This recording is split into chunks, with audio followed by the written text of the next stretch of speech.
Halo, saya Handoko Wijnyowargo dari Maestro Consulting Coaching dan Communicating untuk Anda semua dalam Serajum Live. Serajum adalah program Senin, Rebu, Jumat dari Maestro untuk Indonesia dalam rangka ikut mencerdaskan kehidupan bangsa. Hari ini adalah episode ke-277 dengan judul E-Learning Trend.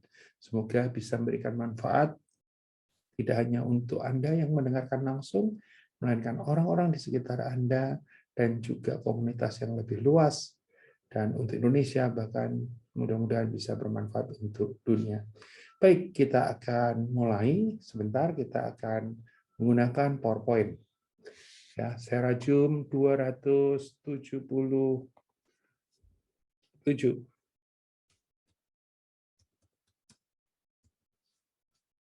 Siap? Kita akan mulai. Ya, Rabu 12 Januari 2022. Siap ya? Baik, kita akan mulai yuk. Anda ingin karyawan Anda terus belajar, tumbuh, dan beradaptasi dengan organisasi Anda. Ini kalimat pembukanya, dan waktu saya baca pertama kali, saya ketawa juga. Ini kayak jualan obat ya. Anda ingin karyawan Anda terus belajar, tumbuh, dan beradaptasi dengan organisasi Anda. Salah satu solusi terbaiknya adalah dengan melakukan e-learning. Ya. Jadi bukan ngeledek tadi memang serius. Jadi e-learning is sebuah keharusan, sebuah keniscayaan di masa sekarang ya. Biasanya yang tidak melakukan karena tidak mengerti atau belum benar-benar mengerti. Ada banyak alasan mengapa Anda harus memperhatikan tren e-learning. Mari kita akan coba lihat ya e-learning trends, 9 things to watch for in 2022. Jadi 9 hal yang harus dilihat dalam tahun 2022. Kita akan lihat dari dari situs yang tadi link yang saya dapatkan ya, tapi kita akan masuk ke iklan dulu ya. Mari kita masuk materi. Materi ini direkam dan kemudian akan dipostingkan di Handle Maestro. Silakan subscribe, silakan juga pencet bell ya, subscribe, pencet bell. Salah. Betul ya, subscribe, pencet bell ya. Di tengah-tengahnya sebaiknya Anda like, Anda komen, sharingkan kepada pihak lain yang membutuhkan. Baik, ada e-learning trends. 9 things to watch for in 2022. Meningkatkan pengalaman karyawan dalam organisasi adalah salah satu tantangan terbesar yang diidentifikasikan oleh Deloitte pada tahun 2019. Jadi ini kita flashback dulu ke tahun 2019 ya. 84 responden nilainya penting dan 28% menilainya sebagai salah satu dari 3 masalah paling mendesak yang dihadapi oleh organisasi. Ya, kalau organisasi Anda menganggap itu tidak penting dan tidak mendesak, maka sebetulnya organisasi Anda ada kemungkinan dalam posisi ketertinggalan. Salah satu upaya menonjol yang dilakukan organisasi untuk mempertahankan karyawannya adalah dengan menyediakan pelatihan khusus dan kesempatan pengembangan untuk mereka. Jadi salah satu program retensi adalah dengan pelatihan beberapa industri, di mana saya sempat membantu, dan sampai hari ini juga masih membantu, itu menggunakan pendidikan dan pelatihan atau pengembangan karyawannya sebagai alat untuk melakukan retensi.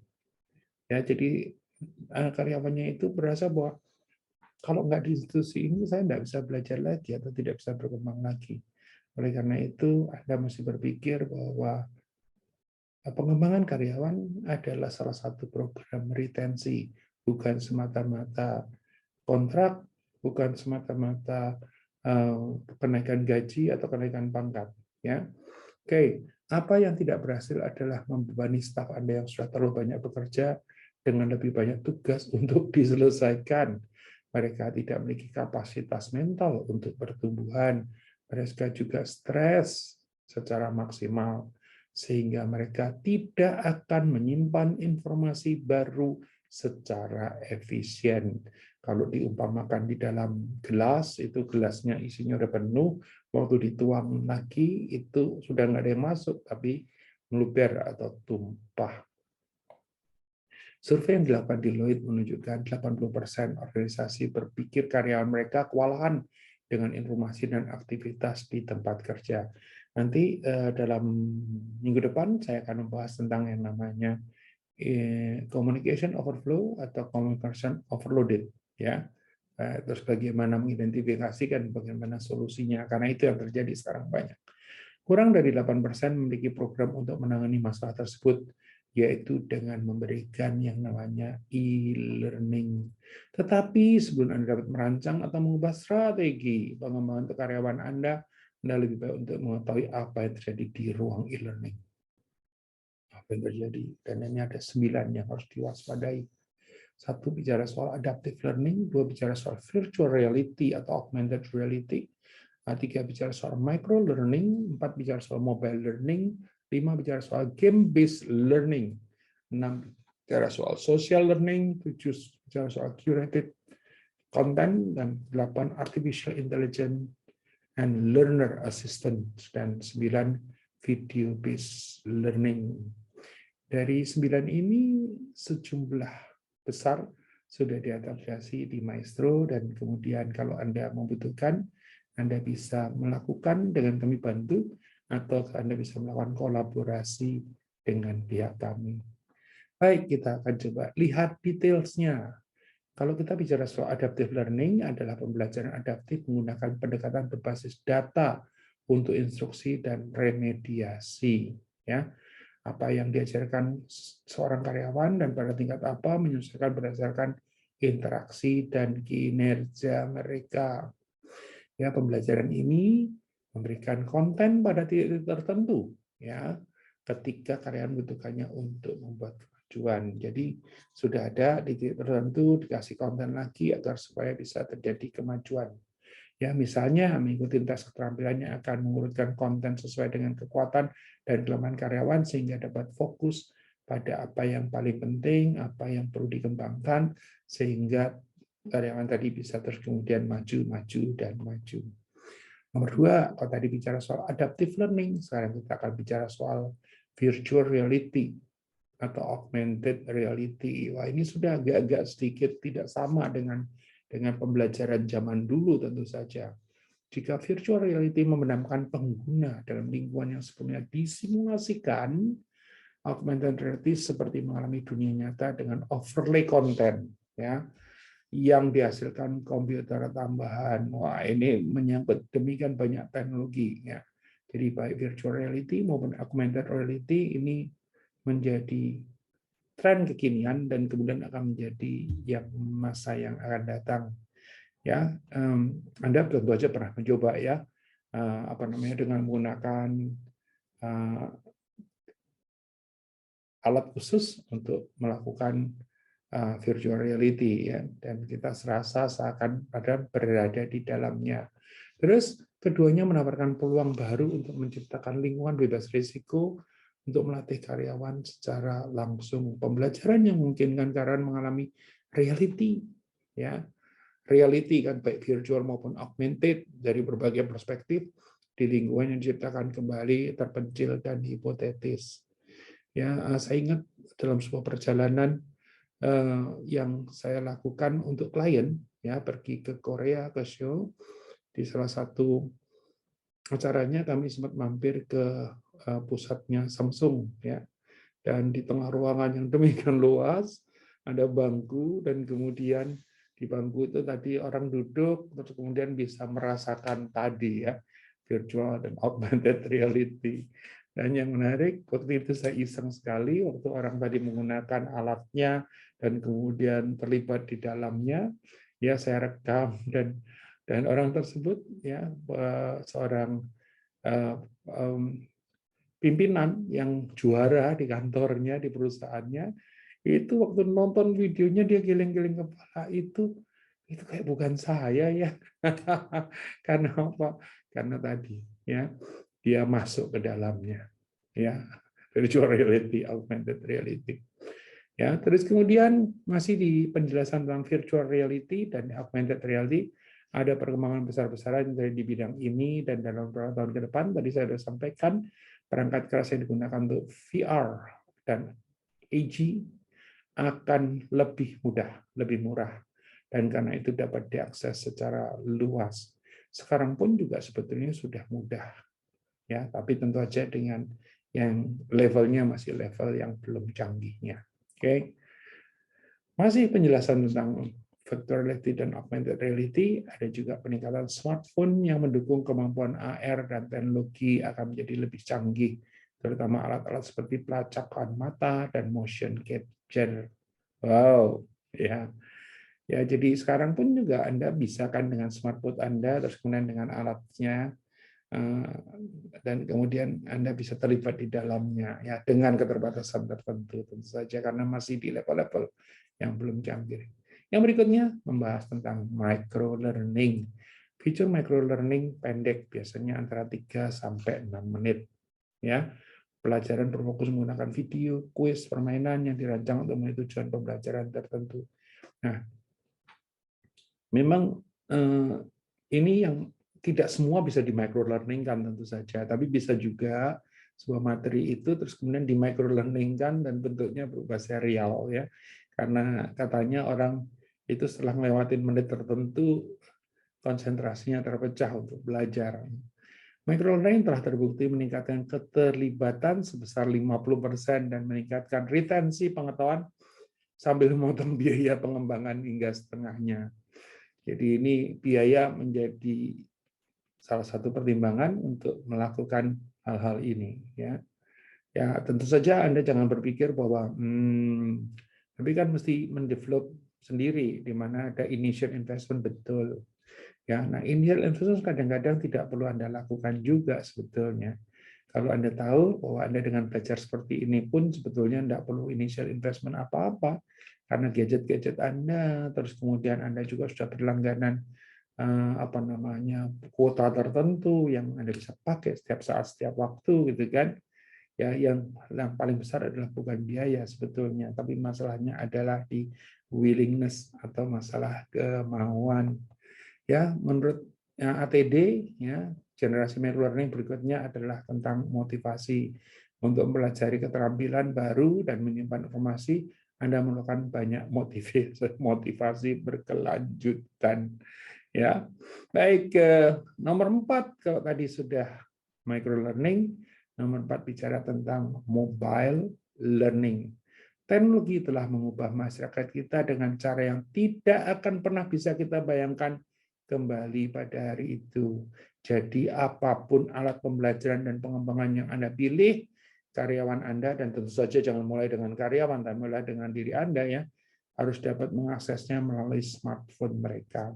Ya, nah ini sama seperti yang kita lakukan sekarang ini. Ya, orang-orang bisa mengakses YouTube kami dengan menggunakan smartphone-nya. Oleh karena itu kami merubah juga, misalnya katakanlah huruf-hurufnya, ya. Jadi huruf-huruf yang font-nya, ukuran font size-nya itu kami bikin sehingga kalaupun dibaca di smartphone itu bisa terbaca. Paling gampang mengontrol adalah apa? Kalau saya lagi mengontrol, misalnya katakanlah saya sedang bicara seperti ini kepada Anda, saya bisa membaca dari gadget saya. Ya, coba ya, saya nggak baca dari laptop saya baca dari gadget saya. Masih terkait dengan mobile learning. Teknologi telah mengubah masyarakat kita dengan cara yang tidak akan pernah kita bayangkan. Ya, itu saya bacanya sudah tidak dari laptop lagi, tapi dari sini, ya. Sangat penting bahwa materi e-learning Anda mobile friendly. Kalau dari huruf aja sudah nggak kebaca, ini saya masih kebaca di sini, ya. Yang memungkinkan peserta didik mengakses materi mereka di smartphone dengan cara yang sama user friendly-nya seperti di desktop mereka. Ini laptop saya, ya. Ini smartphone saya. Saya bisa membaca materi ini di smartphone saya. Kenapa? Karena saya berharap Anda pun bisa membaca materi saya di smartphone Anda.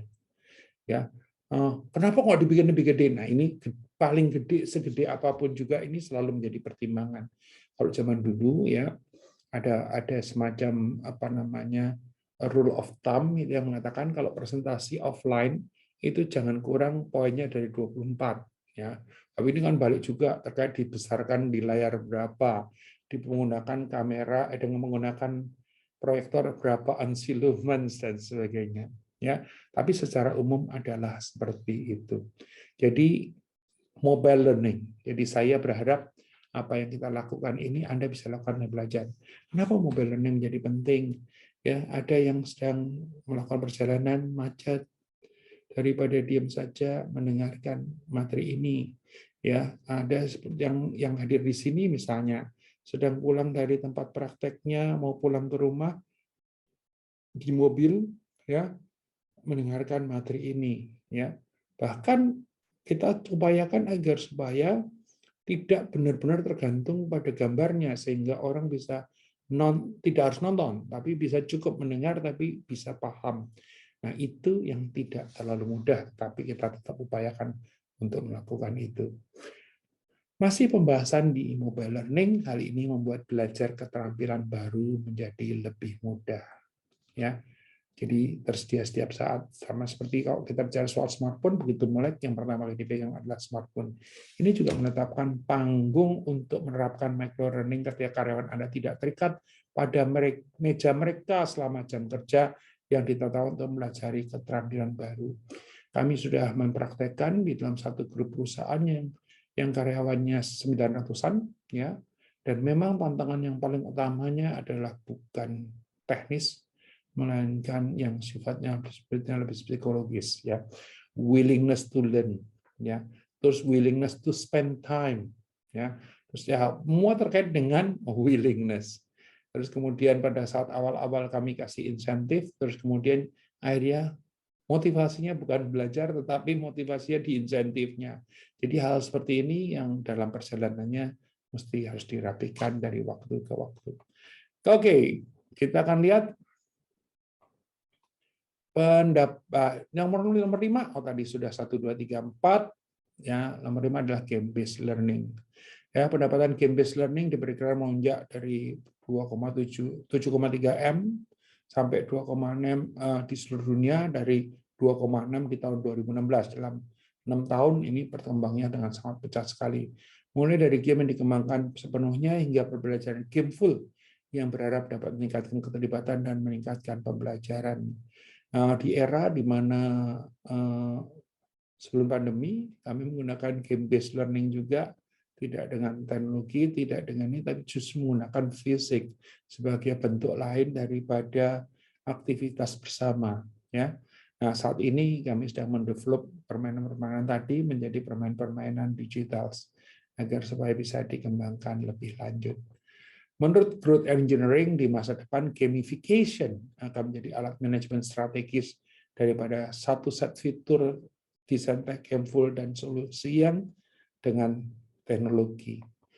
Nah, masih membahas tentang game-based learning, ya, gamification akan menjadi tentang bagaimana kita berpikir, bagaimana kita berkolaborasi, dan bagaimana kita bersama-sama menciptakan cara yang berbeda untuk belajar, bekerja, dan membangun komunitas. Bayang nggak kira-kira besok? Jadi bagi Anda para gamer-gamer itu, kalau Anda bisa melakukan leveraging kemampuan Anda game, terus kemudian Anda mengembangkan menjadi kemampuan manajemen, akan menjadi cantik sekali. Masuk setelah game-based learning, maka kita akan masuk ke social learning. Saat ini juga sangat penting, jangan terus kemudian diabaikan. Anda dapat menerapkan pembelajaran sosial dengan menciptakan lingkungan di mana karyawan berinteraksi dan berkomunikasi sebelum, selama, dan setelah setiap sesi pelatihan. Jadi yang tidak boleh dilakukan, dan kami selalu menegur klien untuk selalu bahwa ditentukan jam 5 TED, kalau jam 6 selesai, jam 6 TED selesai gitu. Ya, karena apa? Ada namanya social learning di before, during, dan after tentu saja. Disinilah gamifikasi dan pembelajaran sosial menjadi tumpang tindih. Ya. Ketika gamification adalah pembelajaran berbasis permainan berkembang, lebih banyak permainan kolaboratif yang meningkat, di mana tidak mungkin untuk menang tanpa bekerja sama, sehingga mendorong budaya berbagi pengetahuan dalam organisasi Anda. Jadi cara bagaimana menularkan yang namanya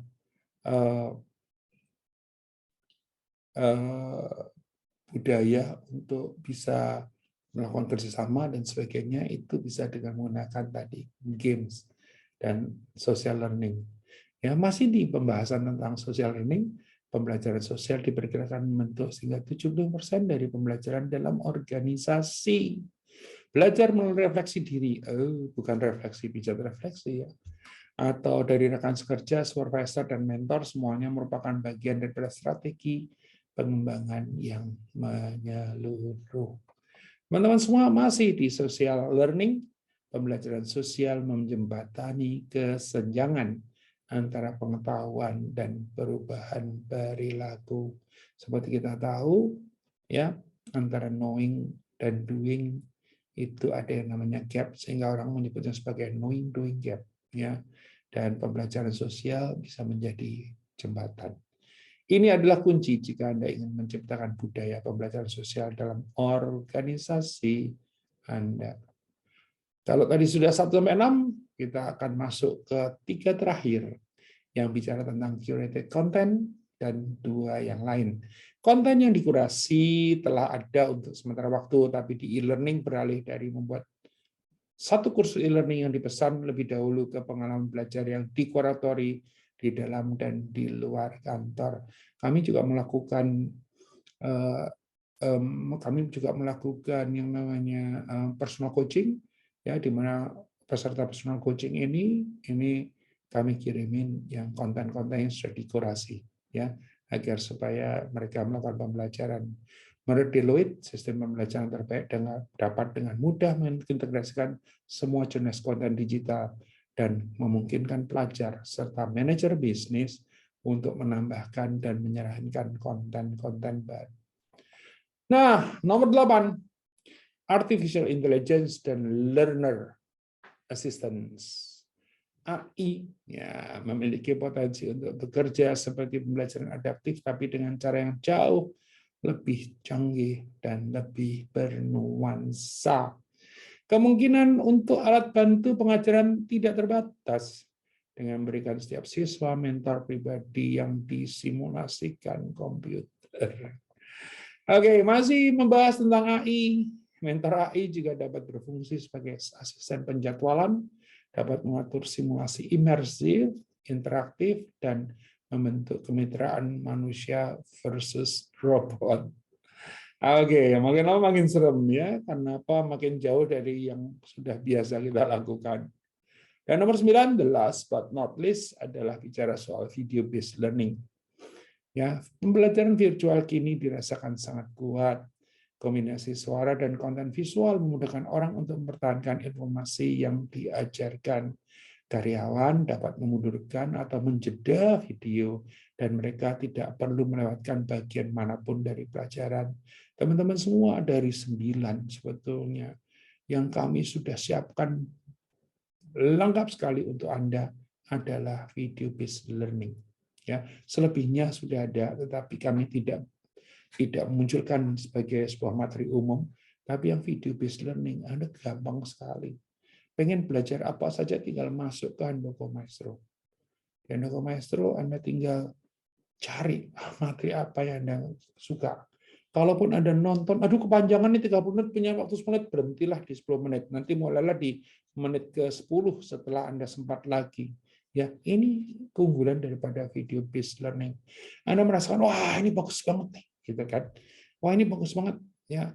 Anda bisa dengan mudah sekali tinggal di-share-kan kepada anak buah. Nah, ini buci itu yang butuh gitu.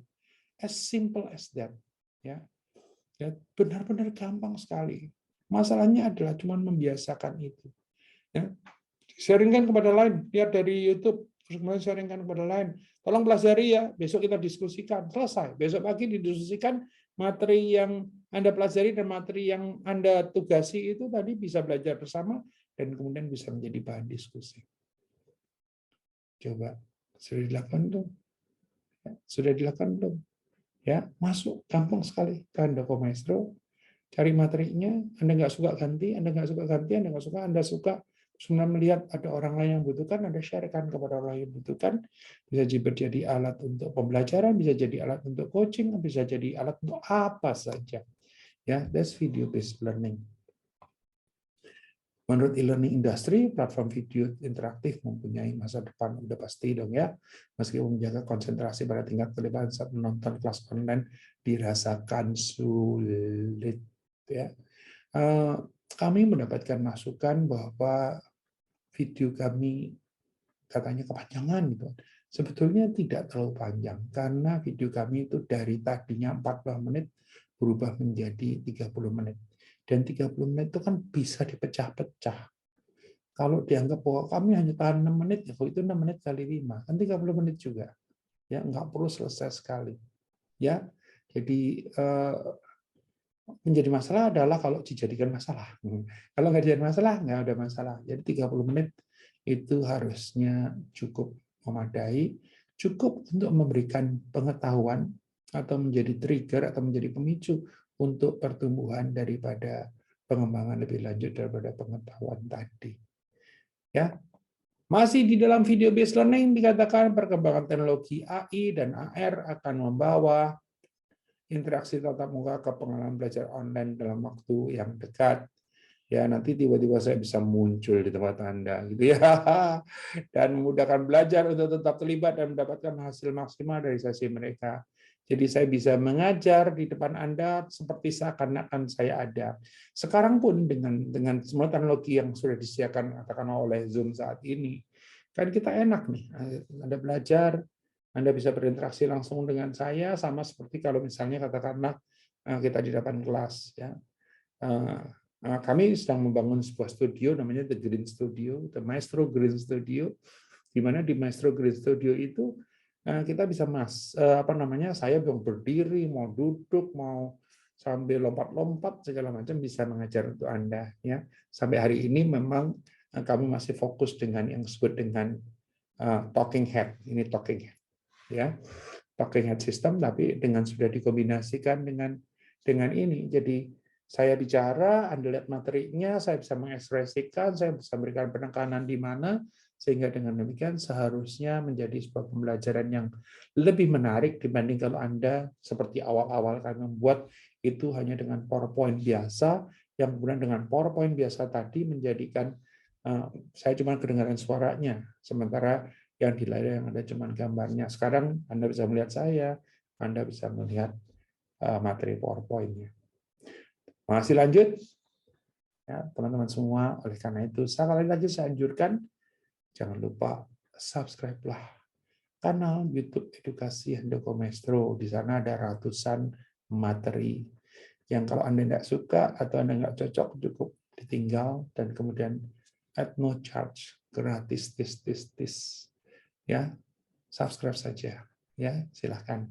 Ya kalau Anda pengen yang sifatnya inspiratif, subscribe juga Maestro Channel sama seperti Handoko Maestro, gratis ya. Oleh karena itu teman-teman semua, saya sangat menganjurkan Anda bagi yang belum, gerakan jari Anda masuk ke YouTube ya, cari Handoko Maestro maupun Maestro Channels ya, dan subscribe-lah, pencet bel jangan lupa. Karena kalau Anda pencet bel atau menyalakan lonceng, maka Anda akan mendapatkan notifikasi pada saat kami mengupload materi-materi baru. Ya, dan tidak akan mengganggu Anda, ya, no worry at all. Kalau Anda tetap merasa terganggu, ya, padahal mestinya enggak, ya dimatikan aja nanti notifnya. Ya, tapi sejauh yang pengalaman saya juga mensubscribe kanal yang lain, notifnya justru sangat membantu. Teman-teman semua, the biggest e-learning trends you should know about ada 9 ya, adaptive learning, virtual reality maupun augmented reality, ada micro learning, ada mobile learning, game based learning, social learning, curated content, artificial intelligence and learner assistance, dan video based learning. Ya, dari mostly daripada 9 ini kami sudah kembangkan ya, yang saat ini saya anjurkan Anda untuk mulai mencoba atau membiasakan diri adalah dengan menggunakan video based learning. Kalau Anda sudah bisa, jangan berhenti di Anda. Ya, kalau Anda sudah bisa, mulailah ajak orang-orang di sekitar Anda untuk mengikutinya. At no charge. Nggak ada pembayaran sama sekali. Nggak ada biaya. Ya, kuncinya adalah willingness. Terima kasih. Ya, jadi saya Handoko Wijnyowargo dari Maestro Consulting, Coaching, dan Communicating untuk Anda dalam Serajum Live episode 277 yang judulnya adalah e-learning trends. Mudah-mudahan materi e-learning trends membukakan pikiran kita semua, bukan hanya untuk sekedar mendidik menikmat, tetapi juga untuk menjadi penyebar kebaikan buat sesama kita. Saya Handoko Wijnyowargo dari Master Consulting, Coaching, dan Communicating untuk Anda semua dalam Serajum Live. Salam.